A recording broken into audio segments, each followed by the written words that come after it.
Welcome to Spotlight. I'm your host, Amitha.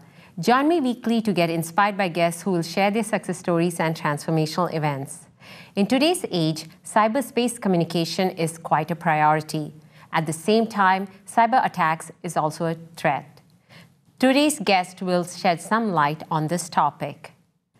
Most recently, he has been recognized by the House of Commons, Canada and Ontario Provincial Parliament for his role in bringing about the cybersecurity awareness and digital privacy campaign for more than 5,000 kids across various schools in Ontario, Canada. It's my pleasure to welcome to our show cybersecurity evangelist, Mr. Sangameswaran Manikkyam. Welcome to Spotlight. Thank you, Amita, and thank you for having me on the show. Well, we are excited to know more about this very important topic in this day and age. But before we delve into that, tell us a little bit more about yourself, your background, education, and so forth. Yeah, sure. So I'm from India, so I'm an Indo-Canadian. So that's why I keep wearing the Indo-Canadian flag as a lapel pin. I was born in Kerala, but I had my studies outside Kerala as well. So I have an engineering qualification by my graduation degree, focusing on electronics and communication. And then I have a management postgraduate qualification on systems and marketing. So that was from TSM, and I did my engineering from Government Engineering College, Trichy. So it's been a good experience for me so far. And my current role is like I work as a cybersecurity specialist or an evangelist. So I deal with the cybersecurity threats and how to handle it, how to mitigate those kind of threats and help my customers as well as the community. So this spreading digital privacy or cybersecurity awareness campaigns has been part and parcel of my life so far. Nice. It is definitely an important topic in this day and age, but I have to ask you, what inspired you to go that route? It is a very important topic, but was there something, a specific moment in your life or anything growing up that pushed you more towards that? Yeah, I would say it would be a mix of all because of my background and an inquisitive mind, which I had from my childhood days. I used to read a lot of this kind of investigative kind of stuff when I was a kid onwards. And then maybe as part of my family, like most of my family members were in law enforcement as well as the legal aspect. So maybe it was part of the extended family, like who are trying to inspire me to get into this field. And then I started thinking about this in the late 90s. I got into this field when I actually moved from Chennai to Bangalore in search of a new job. And that's when I joined my employer at that stage. And then I did a couple of security certifications, and then I found out that this is an interesting area where the threats or the people who are spreading these threats are always a leap ahead of us. So we should be thinking on our heels, and we should try to make sure that we would try all means to make sure that we are a step ahead than them. Very well said. It almost sounds like, as you said, growing up around people who wanted to protect the community in general. So it was kind of in your bloodline. Then you had the certifications and you knew you wanted to go this route as well. So you're helping all of us now in the digital age. And it's definitely cybersecurity is on the topmost, I think, in terms of list, not just for personal threat, but also for national threat. So for those of us who don't know much about it, what exactly is cybersecurity? It sounds like a fancy word, but what exactly is it? Okay, so the word cyber comes from the word like it's an internet. So internet means it's the computers which are actually getting interconnected. So you connect computers across multiple computers, you try to access the information and stuff like that. That space or internet is actually known as cyberspace. So the moment you put information out there, anyone can access, anyone can manipulate the information, anyone can use it for their benefit. So you need to make sure that there is security aspect also built as part of that. So that is the security aspect of the cyberspace, which joins together, makes the beautiful word cybersecurity. And cybersecurity is interesting because it's touching our day-to-day lives, because most of the stuff are getting online. All of us are always online. The moment we wake up in the morning, we are going online. The moment we find a new incident happening in our lives, we tend to post it on social networking sites or social media sites. For jobs and stuff like that, we use social networking sites for making sure that we are actually getting connected to the right people. And we want to let the world know that these are the things happening with our lives. So that also leads into an interesting topic like, is cybersecurity relevant in today's age? In today's digital age, it makes sense to make sure that you are aware, or the public should be made aware that these are the security threats which are happening, and these are the security measures, or these are some of the common useful tips what you as an audience should be able to practice in your day-to-day life to make sure that this experience is perfectly enjoyable. And that is why we are lucky to have experts like you, because cybersecurity, yes, it sounds, very possible, but say in the digital platform, it's not really tangible to most of us, like the common person. Say if somebody broke into your house, there's something tangible there, you report, and probably, I don't know, maybe I'm coming from a knife spot. It's easier. I feel like in cybersecurity, there might be more challenges for an expert like you. Is that right, or am I wrong? Yeah, the challenges are more because people don't see that the information is tangible. So information is actually tangible. So let's take an example like all of us use mobile phones or smartphones. So most of our lives or the information what we have actually resides on the mobile phone. Now, if we lose the mobile phone, what are the chances of getting the mobile phone back? If it is a good mobile phone, good smartphone, maybe 50-50. If it is not so good mobile phone, it's not attractive, you might get it maybe 60-70%. But if it's like an iPhone or Samsung S4, S8, those kind of things, like it's a 50-50. But the challenges are not actually that. The challenges is the information which is residing, which can be your private information, which can be your immediate family related information, your private photos and stuff like that. So what are the chances that you might get it back? No. Because it's like somebody goes through the phone and finds out whom does this phone belong to and what is the information residing on that. So chances of getting that information back is gone. So that means once you lose the phone, chances of getting those information back or someone not going through that is pretty slim. So be always careful with your mobile phones. So some of the tips would be like adding a passcode to that. Make sure that nobody can remember that, only you can remember that. So these are some of those concerns which I'm seeing from the community or from other people whenever I interact with them. So we want to get more tips from you on that topic. But before that, it's time for a short break.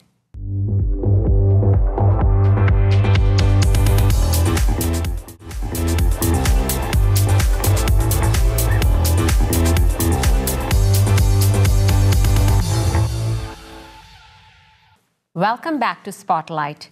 We are talking to a sought-after speaker on his expertise for cybersecurity.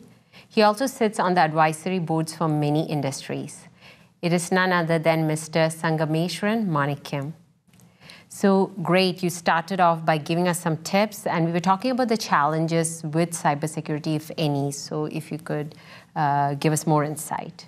Yeah, so today's cybersecurity or the cyber threats for common people include the phishing attempts. So phishing attempts is like you're trying to bait and try to catch a fish. It's interesting because I'm vegetarian, but I keep interest on the software phishing aspect of that. So I see that that is one of the threats which is being, because email is being used as one of the leading communication vehicle between people, apart from social media or tweets or Instagrams and stuff like that. So when people get an email with a phishing link, so what phishing is people get any suspicious looking emails with the link on that saying, please click on this link. If you don't click on this link, your bank account would be blocked, frozen, or some revenue agency is trying to get information. Please update your information and stuff like that. Or it could be something interesting which spreads through social media. Hey, have you seen this interesting video where the cat is singing PPAP or the cat is singing like something interesting? So what people try to do is then they try to click on those links and then it takes them to a suspicious looking website, which may be the mirror image or which might look exactly like the genuine website, and they end up going to that website and then try to give their information there and then say, click done. And then the hackers or the people with bad intention get those information. Now, this is one of the threat. The other threat is like people are getting into the scams, like voice-based scams. We call it phishing because it's phishing using voice. So phishing using voice is termed as phishing. So with this phishing starts with a V as in Victor. So the problem with that is like people get called saying that we are from the shipping agency, or we are from the courier agency, we are from the post. So there is some shipment for you, so please give your address, postal code, your address and stuff like that. And then what happens is like after that, they keep getting calls from unknown numbers. So when you're getting calls from unknown numbers, it's a safe practice not to give out your personal information or private information to them and then try to compromise that. The other piece of advice is like, it's not related to cyber, but in our day-to-day life when we see that, when we walk into a doctor's clinic, the reception would ask like, are you living in this address? Is this your phone number? A good practice would be to write your address and phone number in a piece of paper and give it back to them, because anyone sitting in the reception would be able to overhear your private information like your address, your postal code, your phone number and stuff like that. So these are the other threats which are happening. Now the third threats or the fourth different kinds of threats which are happening is like people download suspicious like softwares and stuff like that onto their tablets, onto their phones, as well as onto their computers.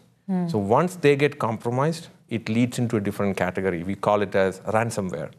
Think of it like people are getting kidnapped and then they are demanding, the kidnappers are demanding ransom. So ransom on a software is known as ransomware, where the hackers or the people with bad intention actually take control of your system, lock all your important files, and then they demand money, and that too in Bitcoin. So these are the new threats, or these are some of the threats which I keep hearing from the field or from my contacts or my customers, as well as my social contacts as well. So it sounds like anybody is vulnerable to these kind of threats, but do you see that you have to deal with certain age groups that get scammed into these? Yeah, so if you see the population can be divided into three segments. The top 10%, the bottom 10%, and then the 80%, which is the majority of the population. So the top 10% are tech savvy, or they know about the technology, they know the preventive measures and stuff like that. So they are safe, so they won't click on those kind of links. And the bottom 10% don't use technology. They might be using non-smartphones where they don't have any apps and they can't even install WhatsApp and those kind of things. So they are not bothered with these kind of threats.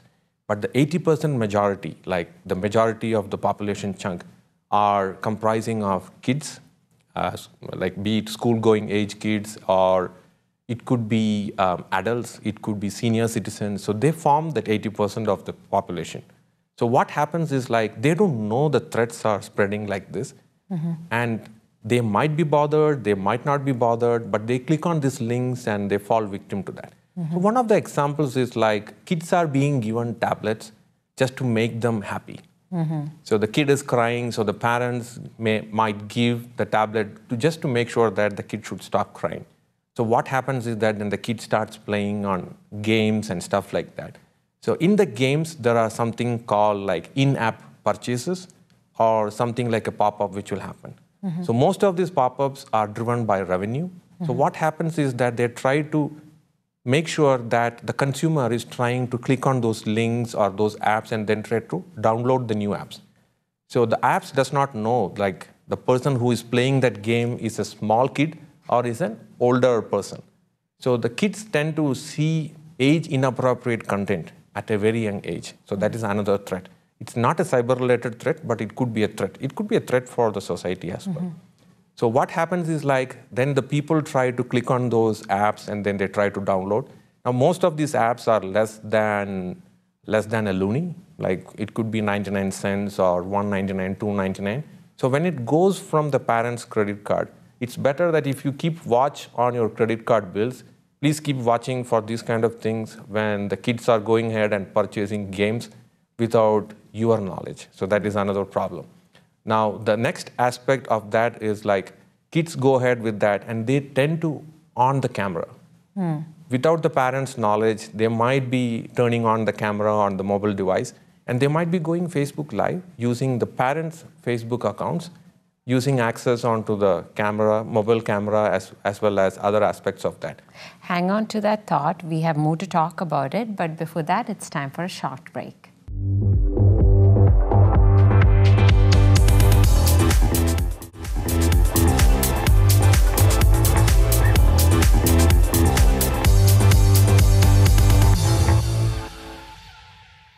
Welcome back to Spotlight. We are talking to Mr. Sangameswaran Manikkyam about cybersecurity. So yes, carry on. You were just talking about one of the tips when it comes to kids. Okay, yeah, the other thing is device discipline. So when we give the devices to kids, we don't make sure that there is a discipline, like there is a device time allocated for the kids. So one of the tips would be like, there are a lot of tools available in the market, like some of them are freewares, some of them are licensed versions. You can use that to make sure that you give maybe 1 hour a day of screen time for kids.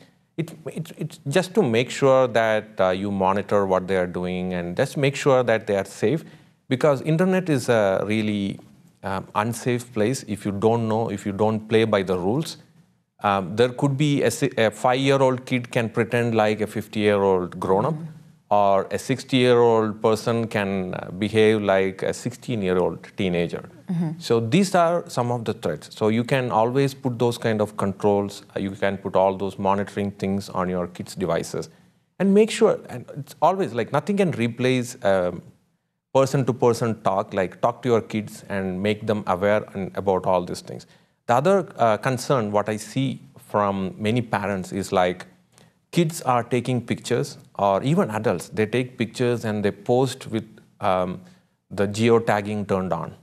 It's another threat, because if you post your pictures using your mobile devices and then you are making sure that the GPS tagging or geolocation tagging is enabled on your mobile device, you are in trouble, because anyone can track where this picture was taken and they can plot on a graph or they can plot on a map and they can clearly find out your digital habits, like what you do in a day. Think of it like a kid doing, like taking pictures at Tim Hortons and after that heading out to Second Cup. And so kids can be followed online, which is a real threat. So please make sure that all those features are turned off and you don't need to advertise where you are each and every stages in your life, because we as human beings, we tend to crave for attractions. Yeah, to be in the limelight. Yeah, to be in the limelight. But then you're putting yourself at risk by doing so. Yeah. Well, so many great tips here today for a threat that's so real, yet we have so little time.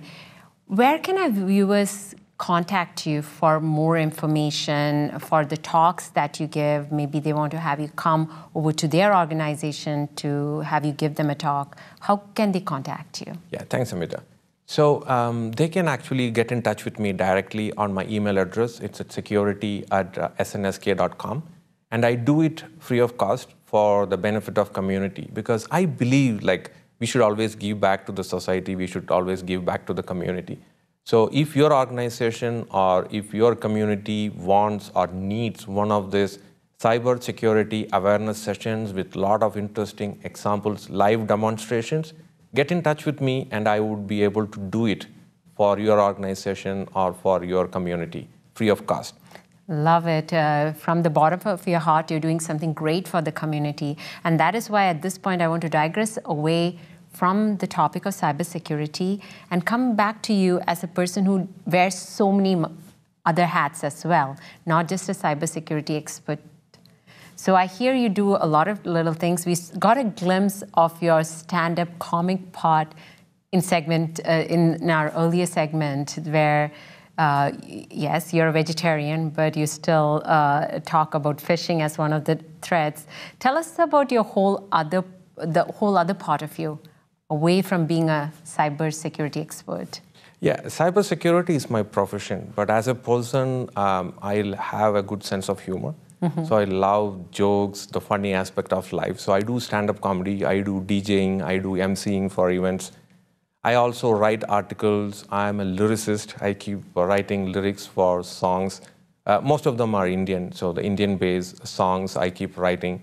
I keep writing poems, so it's interesting things happening on that. The only I was also a sports person in my college days, so I used to play for the university basketball team. And those are some of my background, so I keep loving doing these kind of shows. I also host a radio talk show on one of those Canadian multicultural radios on 101.3 FM. So I host a talk show called Life, where I deal with many different aspects under sun. So I am comfortable in handling topics like that. So last week I was talking about how rich become more richer, how middle class stays as middle class and then poor become more poorer, or they move within each other. So what is the spending pattern? So that was the message last week I gave to my listeners. So these are some of those interesting things what I do apart from my cybersecurity life. Wow, you're a truly inspiring community leader and a powerhouse of so much within you.